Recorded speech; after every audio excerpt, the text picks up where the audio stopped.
Dans cette troisième vidéo sur le jeu de plateforme, nous allons voir maintenant comment a été créé le héros principal. La base du héros a été créée donc dans Photoshop. Ici on a l'exemple. Et dans Photoshop, on voit ici qu'on a donc un fond qui est transparent avec les différents composants du personnage principal. Alors pour voir le fonctionnement du Sprite Editor, j'ai rajouté ici, vous voyez, cette petite forme en bleu. Ensuite, je vais sauver ceci donc dans le répertoire caractères. Je lui donne le nom ici de underscore test pour faire la différence avec l'autre image. Je peux faire enregistrer. Ensuite, si je retourne dans l'éditeur, je vais importer donc cette nouvelle image que je viens de créer dans Sprite caractère. Donc là, le caractère étant sélectionné, je fais Asset, Import New Asset. Je choisis donc dans Sprite caractère l'image que je viens de créer. Je fais Import. Et ensuite, vous voyez ici, on a le preview de l'image. Mais maintenant, je vais définir que le type de sprite, ici, donc, le mode, c'est un mode multiple. Alors, au moment où je clique sur multiple, eh bien, je vois apparaître ici un sprite editor. Donc, je peux ouvrir le sprite editor en cliquant sur ce bouton. Donc là, j'ai le sprite editor. Et maintenant, je vais utiliser cet éditeur pour découper les différentes formes en allant ici dans la partie slice. Alors ici vous pouvez choisir différents types de slice, soit du type automatique, alors c'est ce que je vous conseille, ou bien du type grid. Alors on fait automatique, on laisse ceci par défaut. Le centre des différents composants, donc le pivot sera au centre, et je peux ici faire slice, et à ce moment là vous voyez apparaître ici des slices différents, donc des composants complètement différents dont les caractéristiques apparaissent à cet endroit. Je vais en profiter maintenant pour déplacer cette fenêtre à cet endroit. Donc j'aurai ici le Sprite Editor. Alors regardons sur cette image test qu'est-ce qu'on peut faire. Donc ici vous voyez on peut donc déplacer le point de pivot. On peut aussi déplacer, vous voyez, le rectangle qui fait la découpe. On peut aussi modifier ses proportions.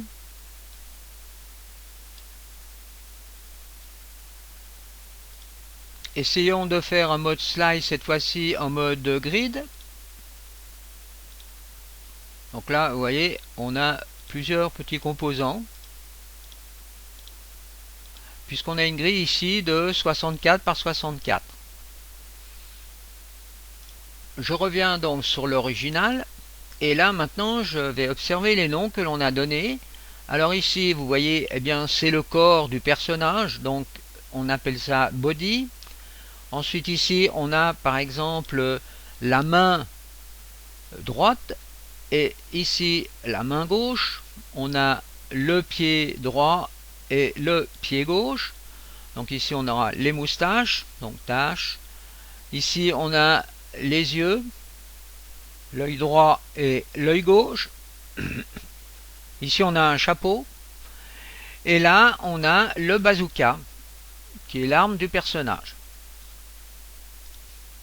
Si je sélectionne maintenant le héros dans la scène, donc ça c'est le personnage qui a été créé définitivement.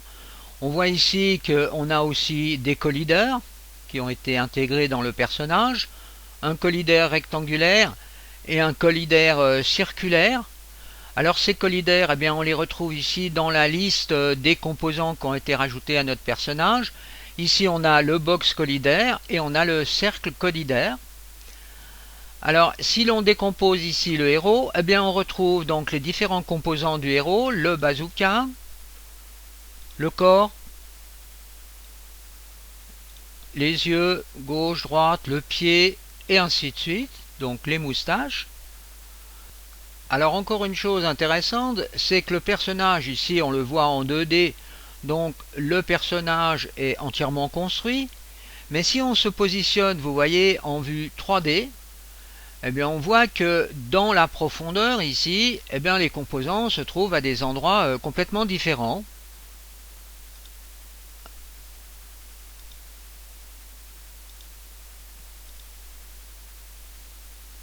Ensuite, on retrouve donc toutes les caractéristiques des différents sprites à cet endroit.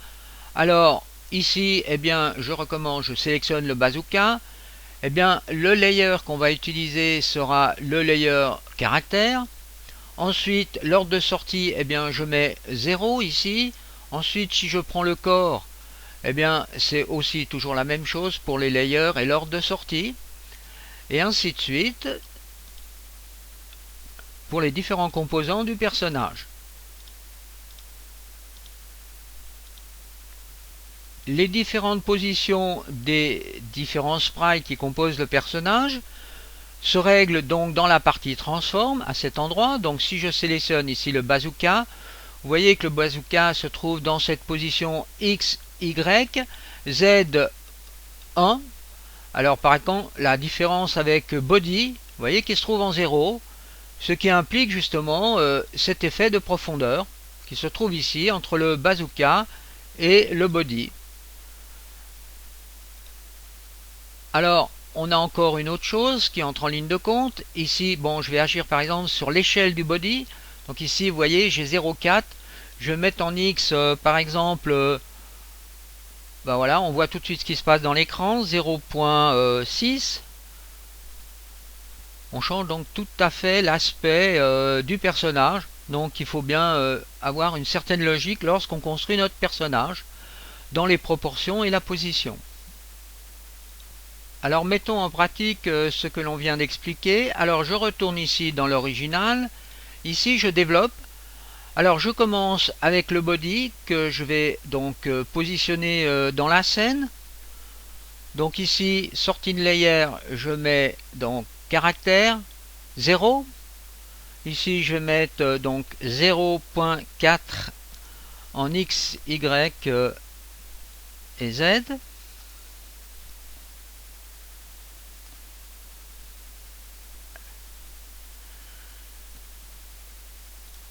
Ensuite, dans la position, je vais mettre 0 pour X, Y et Z. Donc, je retrouve le corps ici. Je peux vérifier donc en 3D, vous voyez que je me trouve bien sur le plan Z égale 0. Alors, rajoutons maintenant le bazooka.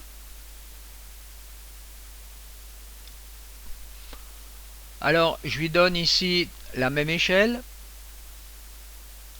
Je fais donc bien attention ici d'être sur le layer caractère, ordre de sortie 0. Alors là, déjà, première chose, on constate que le bazooka est devant le personnage. Alors voici l'importance de mettre ici Z, par exemple, à 1. Voyez, pour que le bazooka apparaisse derrière le corps. Donc le bazooka se trouverait ici. Et là ensuite, eh bien, il suffit de changer la position pour positionner donc le bazooka à l'endroit que l'on désire.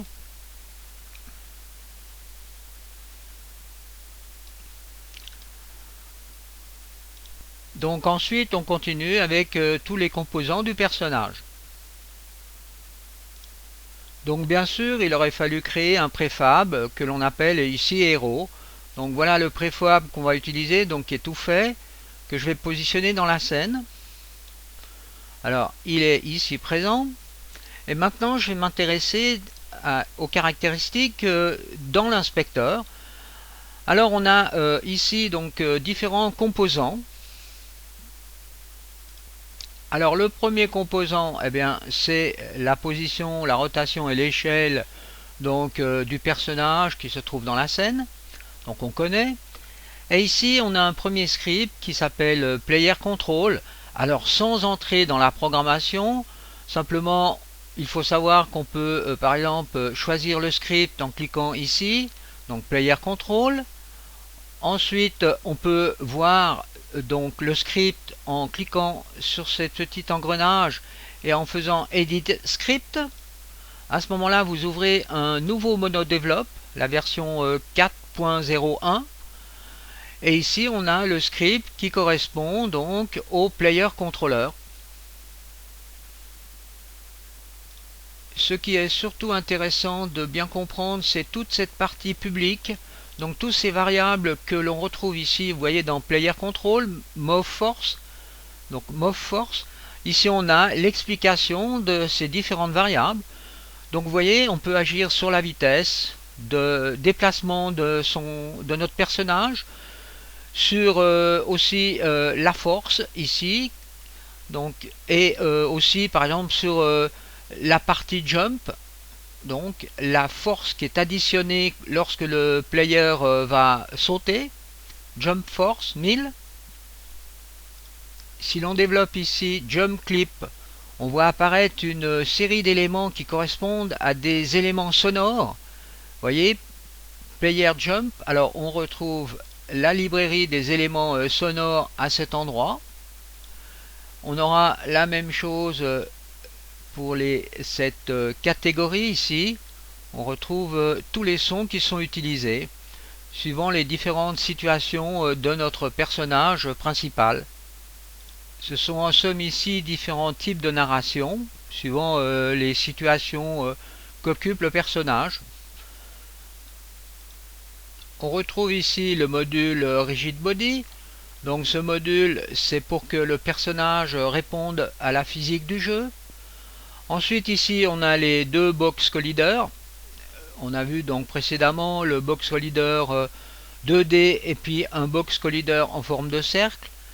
Alors la position de ces différents box colliders, on vient de les voir précédemment. Alors retournons sur notre héros. Voilà. Là on voit le box collider rectangulaire ici en vert et le cercle. Ensuite ici on a un module animator. Alors ce module est extrêmement important car il va nous donner la possibilité d'animer notre personnage. Si je reviens un peu sur le cercle collider, eh bien ici vous voyez qu'on utilise un matériel physique, c'est le matériel player, donc que l'on trouve ici dans cette liste.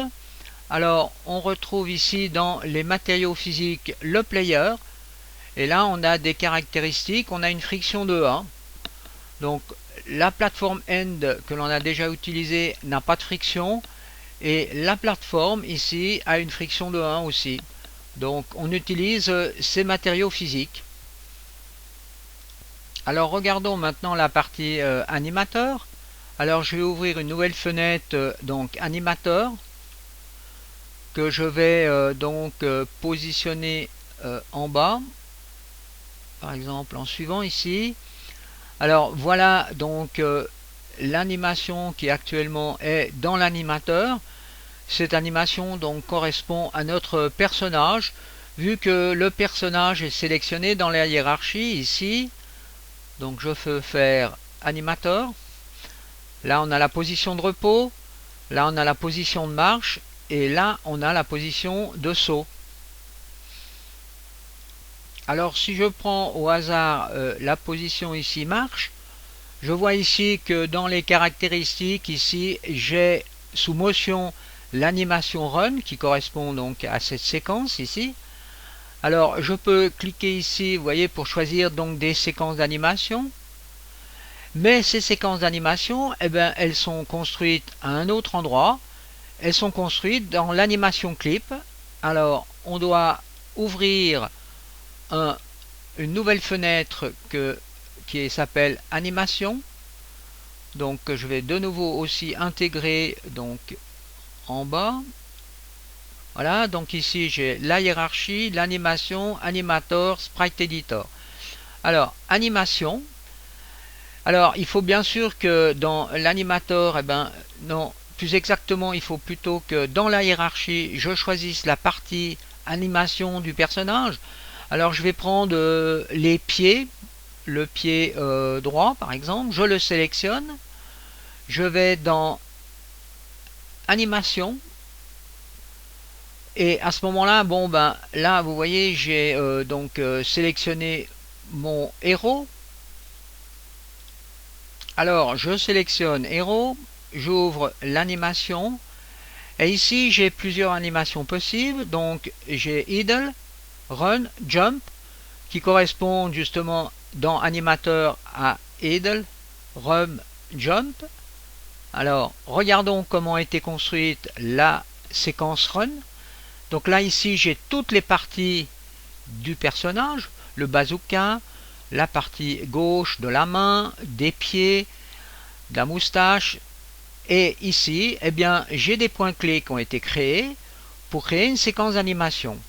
Alors observez maintenant dans la fenêtre scène, ici lorsque je vais cliquer sur ce bouton, vous allez voir donc l'animation qui s'effectue en boucle.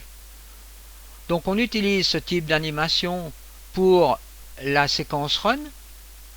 Si par exemple je regarde la séquence jump, eh bien j'utilise cette séquence d'animation.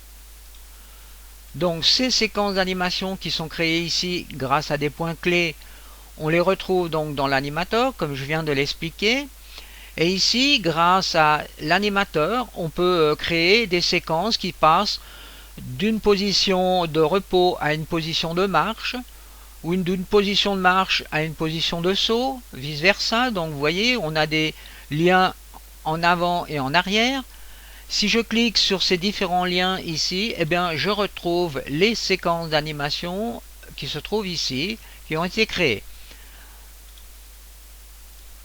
Je peux donc visualiser aussi ces séquences en cliquant donc sur ce lien. Donc on part de idle vers run. Donc ici on a idle vers run. Et là, si je tourne mon personnage comme ceci et que je fais preview, voilà, on est en position de repos et on part sur une position de marche. Alors on peut tester par exemple la position marche vers la position jump.